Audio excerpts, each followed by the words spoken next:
Welcome back to my YouTube channel. This is Mr. Charles again. Today I will be explaining something very, very important, and that is Pi's alter ego or Pi's alternative ego.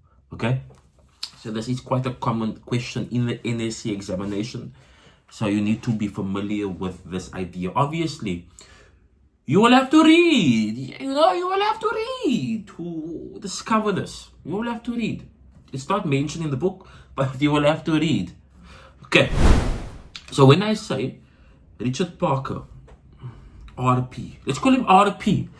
Let's say RP is Pi's alter ego. What am I saying in particular? So I'm saying that it is his alternative personality. It is his second personality. And here I'm making a reference to the second story when the officials, Mr. Chiba and Mr. Okamoto, did not believe him. Okay? I'm making a reference to the second story in particular. And you obviously need to know both stories. So, what am I saying? I'm saying that maybe Richard Parker, the tiger, yes, the tiger, from Pondicherry, the tiger, is Pi's alter ego. His alter ego is alternative personality. So the question will be why? Why, sir? Why? Why is this effective? Let me explain. When Pi started, this journey, he was a very logical, religious, compassionate, vegetarian person.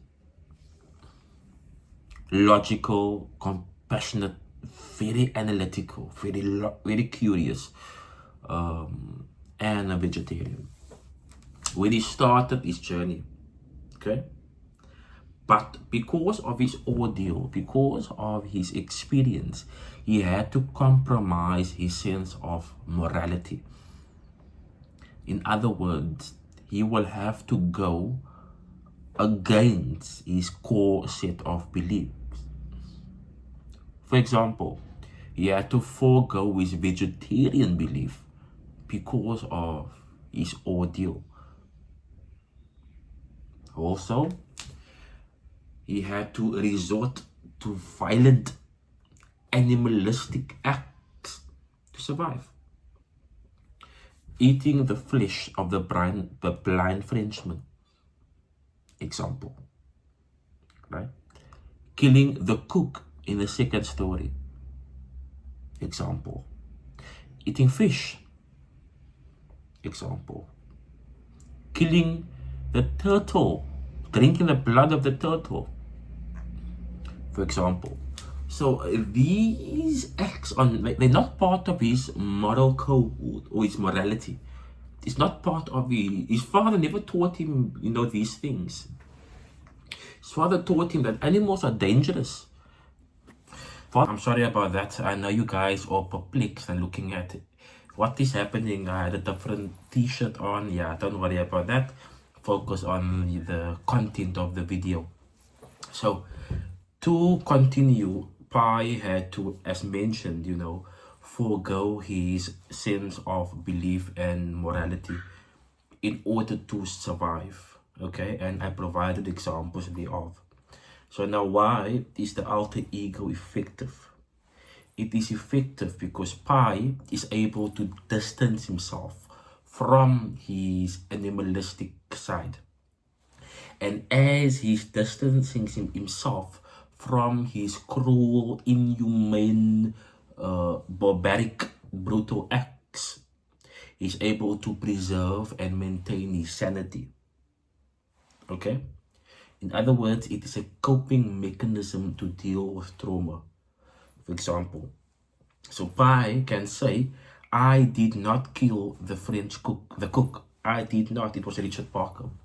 And by doing that, he's able to maintain himself or distance himself from the cruel act, and as a consequence or subsequently preserve his sanity, his state of mind, and his humanity.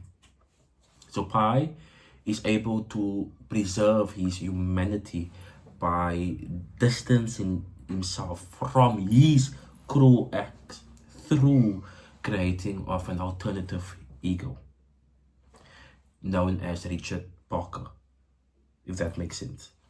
And that is why subsequently he is able to rebuild his life.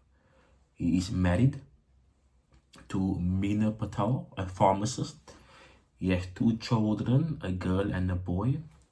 He was able to study religious studies and zoology, all after his ordeal. And this is because he was able to preserve his humanity and his sanity by creating an alter ego known as Richard Parker. In the second story, in the first story, we have a tiger. In the second story, we do not have a tiger, we have Richard Parker. Okay?